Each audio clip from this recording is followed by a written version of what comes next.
বিসমিল্লাহির রহমানির রহিম। নিজেকে চেনার তুমি তৌফিক দাও খোদা, তোমাকে চেনার তুমি তৌফিক দাও। আলোয় দীপ্ত করো নয়ন আমার, আলোয় দীপ্ত করো নয়ন আমার, ভোরের বিভায় ভরো এমন আমার, তবু অচেনার যত পর্দা সরাও। নিজেকে চেনার তুমি তৌফিক দাও খোদা, তোমাকে চেনার তুমি ওই জমি সেদিন আপনার এই বিষয়টা প্রকাশ করে দিবে। একটু ভালো করে খেয়াল করুন, কেউ আপনাকে পাহারা দেওয়ার দরকার নেই। আপনার রাস্তাঘাটের চলাফেরা, আপনার বাড়িতে চলাফেরা, আপনার রাতের জীবন সব কিছু আল্লাহর সামনে চলে আসবে। লাআল্লাকুম তাত্তাকুন, যদি মুত্তাকি হতে পারেন তাহলে হৃদয় যদি কথাটা থাকে আল্লাহর ভয়, তাহলে কেউ আপনাকে পাপ করাতে পারবে না। পৃথিবীর এমন কিছু নারী এখনো আছে সমাজের, তাদের তেমন মূল্যায়ন নাই, কিন্তু তারাই সত্যিকার নারী। সবার রাস্তায় চলাফেরা করে না, যেখানে সেখানে ইচ্ছা মতো চলে যায় না, একটু নিরিবিলি থাকে। হয়তো সমাজে তাদের কদর কম হয়, কিন্তু মনে রাখবেন আল্লাহর কাছে তাদের সম্মান, আল্লাহর কাছে তাদের ইজ্জত অনেক অনেক বেশি। তারা সদা সর্বদা আল্লাহকে ভয় করেন। আমি এখানে যাব, কিন্তু সেখানে গেলে যদি আমার গুনাহ হয়, আমি বাজারে দেদারসে যাব না, কারণ কত হাজার পুরুষের সাথে আমার গায়ের সাথে আমি বাড়ি খাচ্ছি। আমি যেখানে সেখানে যাব না। আমি যে গাড়িতে যে পুরুষটার সাথে বসছি সেটা একটা পর পুরুষ, যদি সে আমার সাথে বসে আমার শরীরের সাথে তার শরীর লাগতেছে, এটা তো আমার জেনা হয়ে যাচ্ছে। যদি এই ছোটখাটো বিষয়গুলো আমরা যদি আমরা হৃদয়ে রাখতে পারি, তাহলে আমি একজন আল্লাহওয়ালা হতে পারবো। সম্মানিত মা এবং বোনেরা, তাহলে আমরা যদি সত্যিকার ইমানদার হতে চাই, আমাদেরকে 2 নম্বর যোগ্যতা অর্জন করতে হবে, আমাদেরকে সিয়াম সাধনা করতে হবে। আপনার মেয়েটা সাবালিকা হয়েছে, তার বিবাহের বয়স হয়েছে, তাকে রোজা রাখান, ফরজ রোজার বাহিরেও তাকে কিছু রোজার ট্রেনিং দেন। আপনার ছেলে বিবাহের উপযুক্ত, বিবাহ করানোর সামর্থ্য নেই, তাকে কিছু বলেন, বাবা কিছু রোজা রাখ। রাসূল সাল্লাল্লাহু আলাইহি ওয়াসাল্লাম বলছেন চরিত্র হেফাজতের অন্যতম মাধ্যম হচ্ছে এই সিয়াম সাধনা। সম্মানিত মা এবং বোনেরা, অনেক মা এবং বোনের স্বামীরা প্রবাদ জীবন যাপন করে, বছরের পর বছর আসতে পারে না। আপনার পরিবারের জন্য, আপনার খরচের জন্য তাকে প্রবাদ জীবন যাপন করতে হচ্ছে। আপনি আপনার ইজ্জত, আপনার চরিত্র সম্ভ্রম কি দিয়ে আপনি রক্ষা করবেন? আপনার এই সতীত্ব রক্ষা করার জন্য আপনাকেও মাঝে মাঝে রোজা রাখতে হবে। তাহলে আল্লাহ তাআলার কাছে সাহায্য চান, তিনি সাহায্য করবেন, আপনি ইমানদার হিসেবে থাকতে পারবেন। আসুন 3 নম্বর কোয়ালিটি আল্লাহ তাআলা বলছেন, ইয়া আইয়ুহাল্লাযীনা আমানু রুকউ ওয়াসজুদু ওয়া'বুদু রাব্বাকুম ওয়া ফা'আলুল খায়রা লাআল্লাকুম তুফলিহুন। ও ঈমানদারেরা, তোমরা রুকু করো, ওয়াসজুদু আর সিজদা করো, ওয়া'বুদু আর ইবাদত করো রাব্বাকুম তোমাদের রব যিনি। শুধুমাত্র রুকু, সিজদা এবং আবদ শুধুমাত্র হবে তুমি একজনের, তিনি আর কেউ নয়, তিনি তোমাদের রব আল্লাহ। সুবহানাল্লাহ। আর তোমরা কি করো? ওয়াফাআলুল খায়রা, আর তোমরা উত্তম পৃথিবীর ভালো কাজগুলো করো। যদি করতে পারো লাআল্লাকুম তুফলিহুন, তোমরা এই পৃথিবীতে সফল হবে, আখিরাতেও তোমরা সফল হয়ে যাবে। আদাফলাহাল মুমিনুন, তোমরা সেই সকল মুমিনদের সারিতে আসতে পারবে যারা সফল। সম্মানিত মা এবং বোনেরা, আমরা রুকু করব, আমরা সিজদা করব। আজকে ডাক্তারের কাছে গেলে দেখা যায় আমরা সিরিয়ালে নারীরা রোগ শোকে সবচেয়ে মনে হয় তারা কাতারে কাতারে সেদিকে এগিয়ে যাচ্ছে। এর কারণ হচ্ছে আমাদেরকে আল্লাহ তাআলা রোগের ঔষধ হিসাবে অন্যতম মেডিসিন দিলেন সালাত। যার জীবনে 5 ওয়াক্ত সালাত আছে, রুকু আছে, সিজদা আছে, প্রতিদিন 5 বার, সেই মানুষটাকে আল্লাহ তাআলা অসংখ্য রোগ ব্যাধি থেকে তাকে মুক্তি দান করে দেন। সুবহানাল্লাহ ওয়া বিহামদিহি। আর এই নামাজ আজকে পারিবারিকভাবে প্রতিষ্ঠা করতে হবে। সম্মানিত মা এবং বোনেরা, আজ নামাজ চলে যাচ্ছে আমাদের ঘর থেকে। আজকে মা নিজে নামাজ পড়ে না, সন্তানটাকেও নামাজি বানায় না। অথচ আল্লাহ নবী বলেন, মুরু আওলাদাকুম সাবা সিনিনা, তোমাদের সন্তানের বয়স যখন 7 বছর হয়ে যায়, সন্তানগুলাকে তোমরা নামাজের আদেশ দাও। আর যখন তাদের বয়স যখন 10 বছর হয়, তখনই তোমরা তাদেরকে প্রহার করো।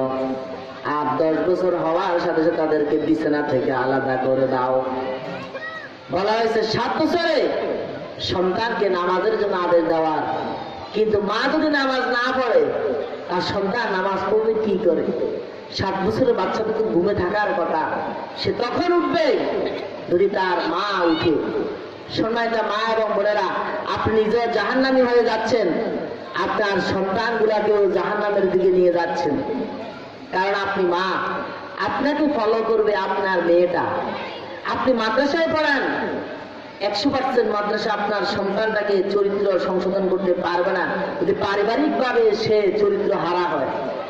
আপনার মেয়েকে ইউনিভার্সিটি অনার্স মাস্টার্স কমপ্লিট করান, মেয়েটাকে আপনি মন মতো পাবেন না। আপনার মেয়ে কিছুদিন পরে 8, 9 উঠার পরে আপনার মা আপনাকে আর সে সম্মান ইজ্জত করবে না, পরিচয় দিবে না। কারণ চরিত্র সংশোধনের মূল জায়গা হচ্ছে, মূল ক্যাম্পাস হচ্ছে, মূল আঙ্গিনা হচ্ছে আপনি আর এই পরিবার। আপনি মা, আপনার ঘর থেকে তাকে সেভাবে চরিত্র সংশোধনের এই শিক্ষাগুলো তাকে দিতে হবে। অন্যতম মাধ্যম হচ্ছে নামাজ। আপনি যখন নামাজের সময় হয়ে যায়, মা আপনি দাঁড়িয়ে যান নামাজে, আপনার মেয়েটাকে পাশে নেন। আপনার মেয়ে 7 বছরের, সে যখন সিজদা দেয়, আপনার সিজদা দেখে আপনার ওই মেয়ের সিজদাটা আল্লাহর কাছে অনেক অনেক বেশি প্রিয়। সুবহানাল্লাহ। আপনি যখন হাত উঠান, আপনার সে মাসুম বাচ্চাটা, ছেলেটা মেয়েটা যখন আপনার পাশে দাঁড়িয়ে যখন আপনার সাথে বসে হাত তুলে, তখন আপনার দোয়া কবুল হবে কি হবে না গ্যারান্টি নেই। তার ওই কচি হাতগুলো যখন আল্লাহর কাছে উঠে, সেটা কবুল হয়ে যায়। সুতরাং মা বোনদেরকে বলবো, বাঁচার জন্য আপনার পরিবার আপনাকে সাজাতে হবে। আপনার ছেলে মেয়েকে কোনো স্যার, কোনো শিক্ষক নামাজি বানাতে পারবে না যতক্ষণ পর্যন্ত আগে পরিবার থেকে গাইডলাইন না দিবেন। সম্মানিত মা এবং বোনেরা, সুতরাং নিজেরা নামাজ পড়বো, আমি নামাজি হব এবং আমার পরিবারকে আমি নামাজি বানাবো। আল্লাহ তাআলা এরপরে বলছেন, আর তোমরা গোলামি করে শুধু তোমাদের রবের। ও আমার মা বোনেরা, আপনার মতো নারী ছিল হযরত আসিয়া রাদিয়াল্লাহু তাআলা আনহা।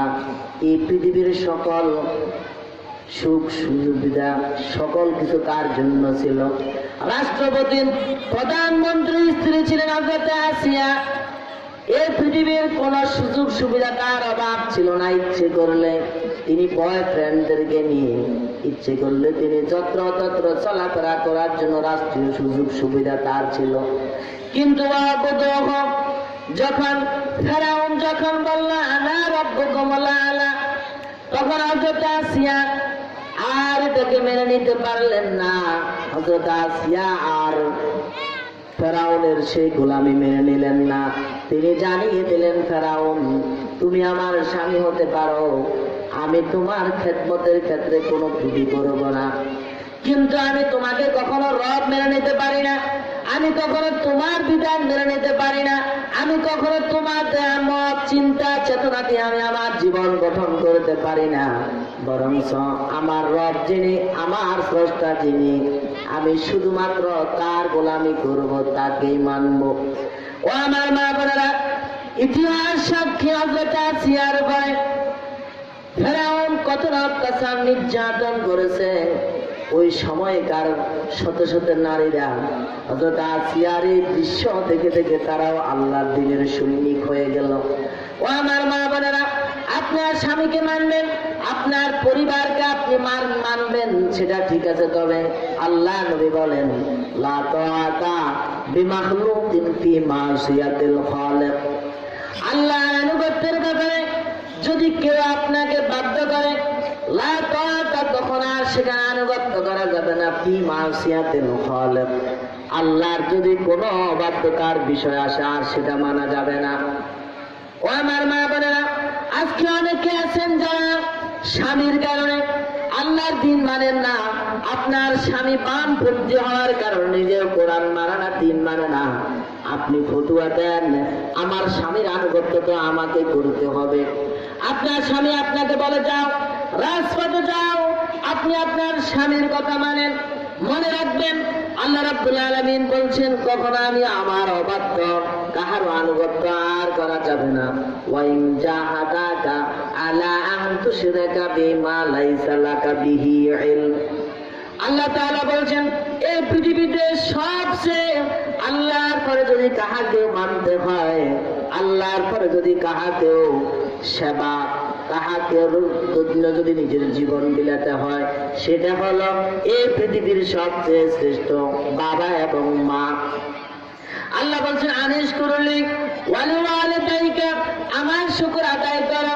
আমার শুকর আদায়ের পাশাপাশি তোমার আব্বা এবং তোমার মা, এই পৃথিবীতে তারা হচ্ছেন আল্লাহ এবং তার রাসূলের পরে তোমার কাছে সবচেয়ে পৃথিবীর সেরা, সবচেয়ে বড় হকদার, সবচেয়ে পৃথিবীতে তোমার বেশি খেদমত করে তোমার বাবা এবং মা। কিন্তু সেই ক্ষেত্রে আল্লাহ তাআলা ফরমান জারি করে দিলেন, আল্লাহ তাআলা অর্ডার করে দিলেন ওয়াইন জাহাদাকা আলা আন তুশরিকা বিমা লাইসা লাকা বিহি ইলম। পিতা মাতা যদি আল্লাহর ব্যাপারে কোনো কমেন্টস করে, আল্লাহকে বাদ দিয়ে যদি অন্য কারো কাছে মাথা নত করতে বলে, আল্লাহ ছাড়া যদি অন্য কারো গোলামি যদি মানার জন্য বলে, দুনিয়ার মানুষে তোমার সবচেয়ে পরম বাবা এবং মায়ের সেই কথাও শোনা যাবে না। মনে রাখবেন, আপনি এখন স্বামীকে মানছেন, কিন্তু আপনার কবরে আপনার এই স্বামী যাবে না। আপনি স্বামীকে বুঝান আমি আল্লাহর দ্বীনের বাইরে যেতে পারবো না। আপনার মেয়েটাকে বিয়ে দিয়েছেন যে ছেলের কাছে, ওই ছেলে চাচ্ছে আপনার মেয়েটাকে সে ফঙ্কিরাজের মতো পাখির মতো উড়াতে। আপনি বিয়ে দেওয়ার আগেই বলে দেন আমার মেয়ে তোমার স্বামী হিসাবে যথেষ্ট সর্বোচ্চ সম্মান ইজ্জত মতো তোমার করবে, তবে আল্লাহ দ্রোহী কোন অর্ডার আমার মেয়ে তোমার মানতে পারবে না। আপনি খোলা মেলা সে কথাটা বলে দেন। আপনি বলেন যে বিয়ের পরে স্ত্রী তার স্বামীর সব কথা শুনবে। কোন কথাগুলো শুনবে? যে কথাগুলো আল্লাহ এবং আল্লাহ রাসূলের দেওয়া বিধান মোতাবেক এমন সকল কথা শুনতে বাধ্য। হযরত আয়েশা রাদিয়াল্লাহু তাআলা আনহা নারীদেরকে দিলে একটা ওয়াজ তিনি করতেন। হযরত আয়েশা রাদিয়াল্লাহু তাআলা আনহা কোন নারীকে তিনি দেখলেন, নারীরা যদি একসাথে হতো, হযরত আয়েশা একটা ওয়াজ করতেন, নসিহত করতেন, ও দুনিয়ার নারীরা, আল্লাহ তাআলা তোমাদের স্বামীর তোমাদের উপর অধিকার এত বেশি রেখেছেন, তোমাদের উপর এত বেশি দায়িত্ব কর্তব্য দিলেন। হযরত আয়েশা বলছেন তুমি যদি তোমার জিহ্বা দিয়ে তোমার স্বামীর পায়ের কাঁটাগুলো যদি তোমার জিহ্বা দিয়ে যদি তুমি চেটে দাও, পায়ের তুলাগুলা যদি জিহ্বা দিয়ে সরিয়ে দাও, ও দুনিয়া নাই তারপরে তোমার স্বামীর হক, তোমার স্বামীর খেদমত আদায় করে তুমি শেষ করতে পারবে না। হযরত আয়েশা এত ভয়াবহ, এত মারাত্মক কথা নারীদের উদ্দেশ্যে বলেন, কিন্তু আল্লাহর আনুগত্যের বাইরে যদি কোনো অর্ডার আসে, সেটা ক্ষুদ্র হোক আর বড় হোক, সেটা আর মানা যাবে না। সম্মানিত মা এবং বোনেরা, ও বুধু আদ হতে হবে, গোলামি করতে হবে শুধু একজনের, তিনি হচ্ছেন সকলের রব। তাহলে আল্লাহ লাআল্লাকুম তুফলিহুন, আমরা সফল হব এই পৃথিবীতে এবং পরকালীন জীবনে। সম্মানিত মা এবং বোনেরা, এরপর আল্লাহ রাব্বুল আলামিন বলছেন যে এই পৃথিবীর সকল নারীদেরকে আল্লাহ সফল হওয়ার জন্য আরেকটা কোয়ালিটি দিচ্ছেন, সেটি হচ্ছে আমরা দায়িত্বশীল হব। আমি এই পৃথিবীতে এসেছি, আল্লাহ তাআলা আমাকে কেন পাঠালেন? আল্লাহ রাব্বুল আলামিন বলছেন, ইন্নী জাইলুন ফিল আরদি খলিফা, আমি এই পৃথিবীতে তোমাদেরকে আমার প্রতিনিধি, আমার খলিফা হিসেবে আমি তোমাদেরকে প্রেরণ করলাম। আমরা শুধু সন্তান দেওয়ার জন্য, সন্তান লালন করার জন্য আমরা এই পৃথিবীতে আসি নাই। আমাদেরকে পাঠানো হয়েছে আল্লাহর খলিফা হিসাবে, আল্লাহর প্রতিনিধি হিসাবে। ওই প্রতিনিধিত্বের দায়িত্ব পুরুষ এবং নারী সবাইকে আদায় করতে হবে। আপনি মনে করেন যে আমি তো নারী, আমার মনে হয় দায়িত্ব শুধু রান্না বান্না করা, ছেলে সন্তান দেওয়া, শুধু যদি এটাই হয় তাহলে তো এই কাজগুলো ভিন্ন ধর্মের নারী যারা আছে তারাও তো করে। আল্লাহ তাআলা বলছেন, ইয়া আইয়ুহাল্লাযীনা আমানু কু আনফুসাকুম ওয়া আহলিকুম নারা ওয়া কুদুহান নাস ওয়াল হিজারা আলাইহা মালাইকাতুন গিলাযুন শিদাদুন লা ইয়া'সুনাল্লাহা মা আমারাহুম ওয়া ইয়াফআলুনা মা ইউমারুন।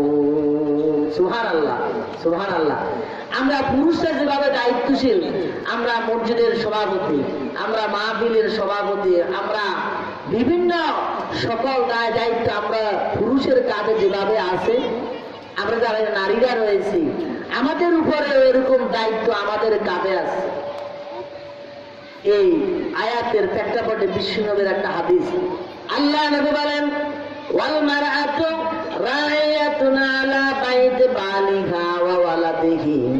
বিশ্বনবী বলেন, কিয়ামতের দিন একজন স্বামী তার স্ত্রীর বিরুদ্ধে মামলা দেবে। ওই স্ত্রীর বিরুদ্ধে মামলা দিবে যে স্ত্রী তার স্বামীর রাখা যে সকল দায়িত্ব কর্তব্যগুলো ছিল তার মধ্যে অন্যতম হলো ওয়াল মারআতু রাইয়াতুন আলা বাইতি বালিহা ওয়া ওয়ালাদিহি।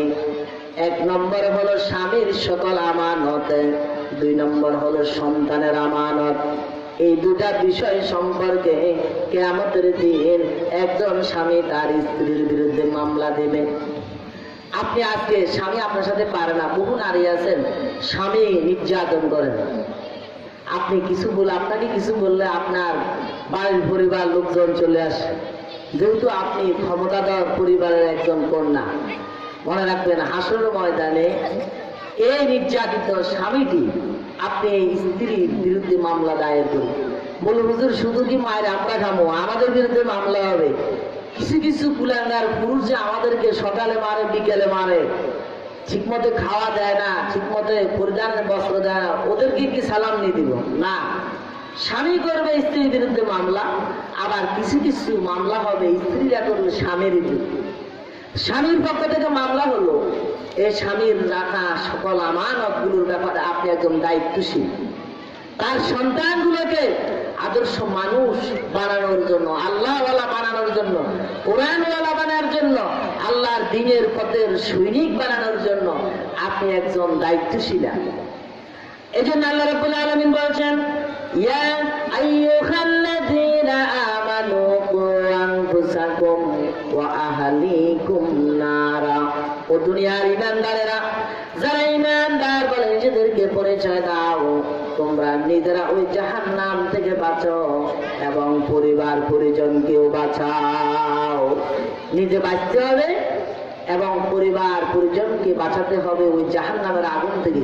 সম্মানিত মা এবং বোনেরা, ওই জাহান্নামের আগুন, প্যান্ডেলের মধ্যে যারা বসা আছেন একটু চিন্তা করেন যে ওই জাহান্নামের আগুনটা কত বেশি গরম হবে, কত বেশি অসহনীয় হবে। আল্লাহ নবী বলেন, ওই জাহান্নামের আগুনকে 1000 বছর জ্বালানো হলো। আগুনকে জ্বলতে জ্বলতে ওই আগুন এক সময়ে লাল হয়ে গেল। আবার ওই আগুনকে জ্বালানো হলো, জ্বলতে জ্বলতে আগুন আগুনটাকে আবার 1000 বছর জ্বালানো হলো। এই পর্যায়ে এসে জাহান্নামের সে আগুনগুলো এখন কালো, গভীর অন্ধকারে পরিণত হয়ে গেল। বিশ্বনবী বলেন, ওই জাহান্নামের উপর থেকে যদি একটা পাথর যদি কেউ ছেড়ে দেয়, জাহান্নামের গভীরতা, জাহান্নামের তলদেশ এত বেশি নিচে, একটা পাথর যদি কেউ উপর থেকে ছেড়ে দেয় তাহলে নিচে গিয়ে পুষতে 70 বছর সময় লেগে যায়। নাউযুবিল্লাহ মিন যালিক। গভীর এত বেশি। সম্মানিত মা এবং বোনেরা, আমি অন্যান্য মাহফিলে আমি জাহান্নাম সম্পর্কে কিছু আলোচনা করেছি। আজকে আমি ওইদিকে যাব না, শুধু বলবো এতটুকু, সে জাহান্নাম থেকে বাঁচেন, সে জাহান্নাম থেকে পরিবারকে বাঁচান। আপনি দায়িত্বশীল। আপনার মেয়েটা যদি জাহান্নামী হয়ে যায়, আপনি কি জান্নাতে যাবেন এই আশায় বসে আছেন? আপনার ছেলেটা যদি জাহান্নামে চলে যায়, আপনি কি সে আশায় বসে আছেন যে আমি জান্নাতে যাব, আমার ছেলে জাহান্নামে যাক না? বলেন আল্লাহ রাব্বুল আলামিন বলেন, وقال الذين كفروا ربنا أرنا الذين أضلانا من الجن والإنس نجعلهما تحت أقدامنا ليكونا من الأسفلين। সেদিন কাফেররা বলবে, আয় আল্লাহ তাআলা, এই বিভীষিকাময়, এই অসহনীয় যন্ত্রণাদায়ক এই কষ্ট কেন আমরা পেলাম? আজকে তারা কই যাদের কারণে আমরা জাহান্নামের এই অবস্থা আমরা পতিত হইলাম, আমাদেরকে দেখিয়ে দেন। আরিনাল্লাযীনা আদাল্লানা মিনাল জিন্নি ওয়াল ইনস, জিন জাতি এবং মানুষদের মধ্য থেকে যারা আমাদেরকে গোমরাহির দিকে চালালো, যারা নিজেরা আল্লাহর দ্রোহী ছিল, যারা নিজেরা পৃথিবীতে নাফরমান ছিল, ওই পরিবারে আসার কারণে, ওই সমাজে আমাদের বসবাস হওয়ার কারণে আমরাও আজকে সে জাহান্নামী হয়ে গেলাম। নাজাহালুহুমা তাহতা আকদামিনা, তাদেরকে আজ আমরা আমাদের পায়ের নিচে রাখবো। নাজাহালুহুমা তাহতা আকদামিনা লিয়াকুনা মিনাল আসফালিন, আজকে সবচেয়ে লাঞ্ছনা, গঞ্জনা, অপমান তাদের জন্য যাদেরকে দেখে দেখে আমরা এই জাহান্নামের পথে আসলাম। নাউযুবিল্লাহ মিন যালিক।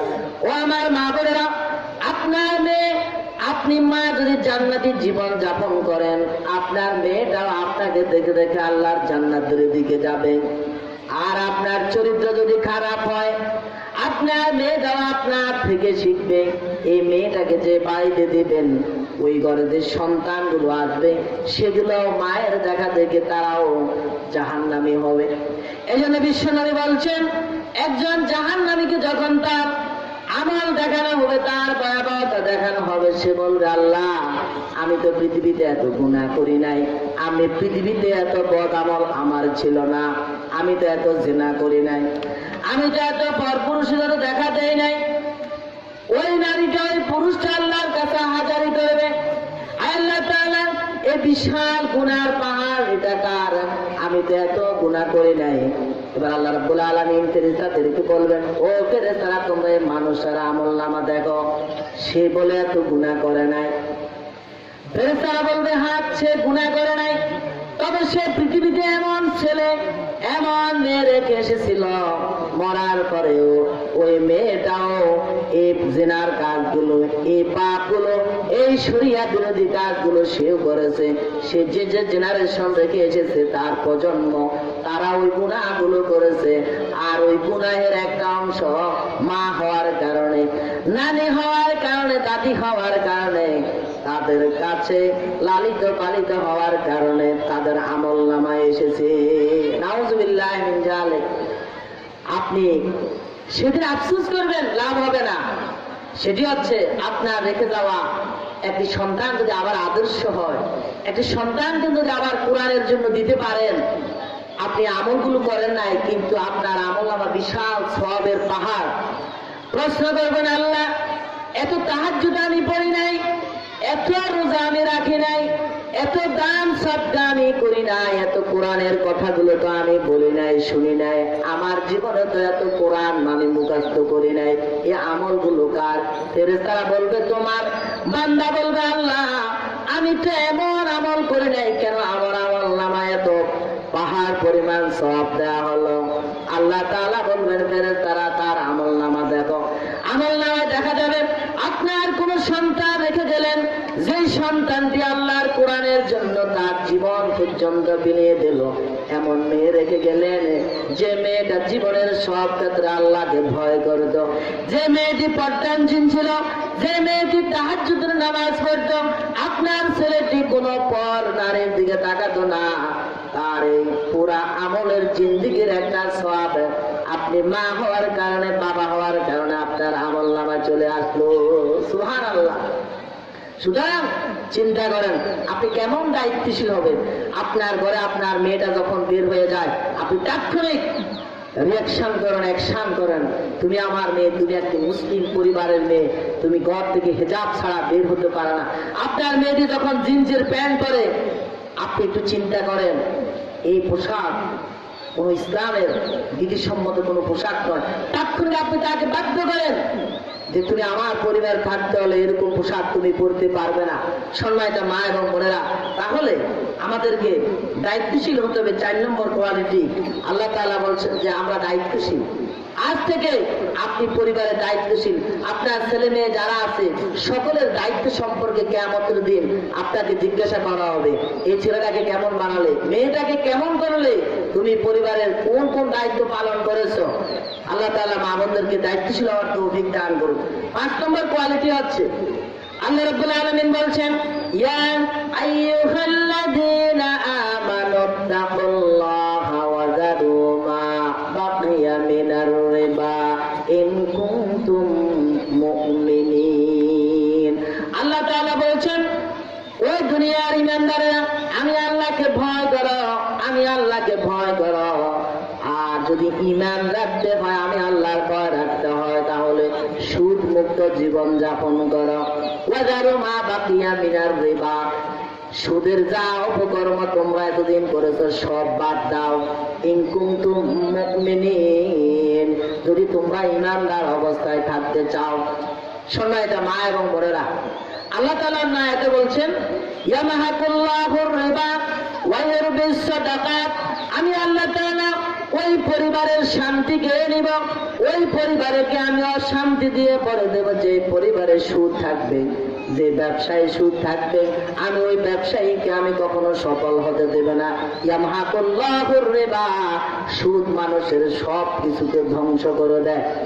আজকে ইহুদি খ্রিস্টানরা সেই সুদের ক্ষেত্রে সবচেয়ে বাছাই করেছে এমন একদল দক্ষ যোগ্য কর্মী, তারা নারী। সম্মানিত মা এবং বোনেরা, সেই সুদের টাকা আপনাদেরকে দেয়। কেন দেয় আপনারা কি জানেন? সেটি হচ্ছে তারা জানে একটি পরিবারে যদি একটি নারী যদি খারাপ হয়ে যায়, একটি নারী যদি অপকর্মে লিপ্ত হয়ে যায়, ওই পরিবারটা তছনছ হয়ে যায়। আজকে সেই সুদ কত ভয়াবহ, কত মারাত্মক। কেউ যদি সুদ খায় কোনো পুরুষ, তাহলে নিজ মাকে বিয়ে করা, নিজ মায়ের সাথে জেনা করার যে গুনাহ, এই সুদের সাথে জড়িত থাকার কারণে আপন মায়ের সাথে জেনা করলে যে গুনাহ, এটা হচ্ছে সুদের সর্বনিম্ন গুনাহ। আপনি কি পারবেন আপনার বাবার সাথে আপনি জেনা করতে? আপনি কি পারবেন আপনার বাবার সাথে স্বামী স্ত্রীর মতো আচরণ করতে? তাহলে সুদে সুদে আজকে পরিবারগুলো ভরে গেছে। সবচেয়ে বেশি আমরা সুদের সাথে জড়িত নারীরা। আজকে ঘরে কিস্তি নাই, এরকম ঘর আছে খুব কম। আপনি কি জানেন যে কিস্তির আরেক নাম নিস্তি? যে পরিবারে কিস্তি আসে সেই পরিবারে আল্লাহর রহমত, আল্লাহর বরকত সব চলে যায়। সেখানে নিস্তি এসে পরিবারের স্বামী স্ত্রীর সে সুখ শান্তি থাকে না, সন্তানগুলো মানুষ হয় না। সুদের টাকা, 1 টাকা যেখানে থাকে ওই পুরো ইবাদতটা সে বরবাদ করে দেয়। সম্মানিত মা এবং বোনেরা, আমি শুধু একটু হেজ দিয়ে যাচ্ছি, সেটি হচ্ছে আপনাদেরকে সুদমুক্ত জীবন যাপনের সিদ্ধান্ত নিতে হবে। আজকে আমরা অভাবে আছি বলে হুজুর তাহলে আপনি আমাদেরকে 2 লাখ টাকা দেন না, এরকম কথা আসে। হুজুরে এরকম বলে যায়, কিন্তু হুজুরে কি আমাদেরকে এই বিপদের সময় আমাদের কিন্তু সহযোগিতা করতে পারে নাকি? সম্মানিত মা এবং বোনেরা, আপনারা বর্তমান পৃথিবীতে যারা আছেন, আপনাদের চেয়েও বিশ্বনবীর মহিলা সাহাবীরা কোনো ক্ষেত্রে দুঃখে কষ্টে কম ছিলেন না। আপনার দিনের পরে দিন তারা না খেয়ে রয়েছেন, কিন্তু কোন সুদ ভিত্তিক জীবনের সাথে তারা জড়িত হন নাই। আর আজকে একটু বিপদে পড়লে আপনি ফতুয়া দিয়ে দেন যে আমার এই বিপদের সময় তাহলে কিছু কেউ হাওলাত দেন। মনে রাখবেন, আপনার বাঁচা আপনাকে বাঁচতে হবে। এই সুদের সাথে জড়িত হয়ে যাবেন, ঈমান আমল সব শেষ। আল্লাহ তাআলা বলছেন যারা সুদ খায় তারা যেন আমি আল্লাহ এবং রাসূলের সাথে তারা যুদ্ধ করে। আজকে ইহুদি খ্রিস্টানরা আমাদেরকে ঘরে ঘরে আল্লাহ এবং তার রাসূলের সাথে যুদ্ধ লাগিয়ে দিয়েছে। যেখানে যুদ্ধ থাকে সেখানে নামাজ, রোজা, পর্দা, ইসলাম কিছুই থাকে না। সুতরাং সুদ থেকে বাইরে আসেন। আপনাদেরকে ইহুদিরা টার্গেট করেছে, ঘরে ঘরে সে সুদের টাকা দিয়ে দিচ্ছে, বিদেশে পাঠাচ্ছেন। এই ছেলে আপনাকে খাওয়াবে না, এই ছেলের বউ আপনার সেবা করবে না, কারণ হারামের টাকা দিয়ে তার জীবনটা ভরা।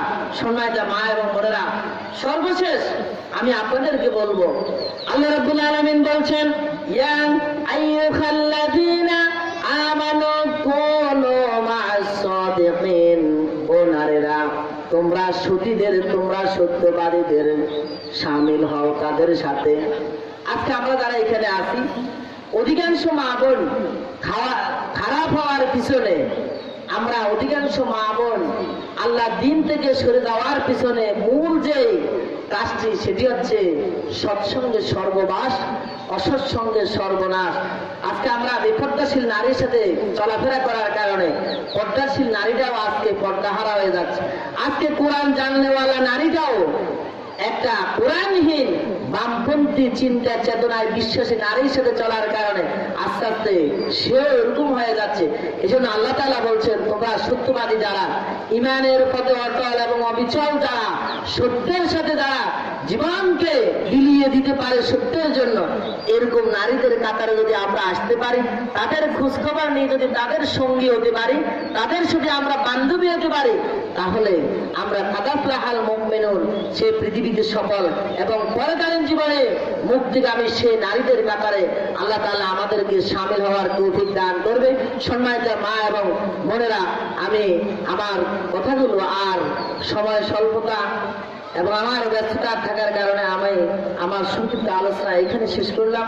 কর্তৃপক্ষকে মোবারকবাদ জানাচ্ছি, বিশেষ করে আমার প্রিয় ভাই আমার ভাই, আল্লাহ তাআলা তাকে এবং তার পরিবারকে আল্লাহর দ্বীনের জন্য আল্লাহ কবুল করুন। এই পৃথিবীর সকল জুলুম নির্যাতন থেকে আল্লাহ তার পরিবারটাকে হেফাজত করুন এবং আমার পাশে বসা মহিউদ্দিন ভাই, আল্লাহ তাআলা তাকে কোরআনের জন্য আল্লাহ কবুল করুন। যারা এই সুন্দর আয়োজন করেছেন, বিশেষ করে মা বোন যারা এসে আমাদেরকে সহযোগিতা করেছেন, আল্লাহ তাআলা আয়েশা, ফাতেমা, খাদিজা, সুমাইয়ার সাথে জান্নাতে আপনাদেরকেও সেই তালিকায়, সেই কাতারে শামিল হওয়ার তৌফিক দান করুন। ওয়া আখিরু দাওয়ানা আলহামদুলিল্লাহি রাব্বিল আলামিন। আসসালামু আলাইকুম ওয়া রাহমাতুল্লাহি ওয়া বারাকাতুহু।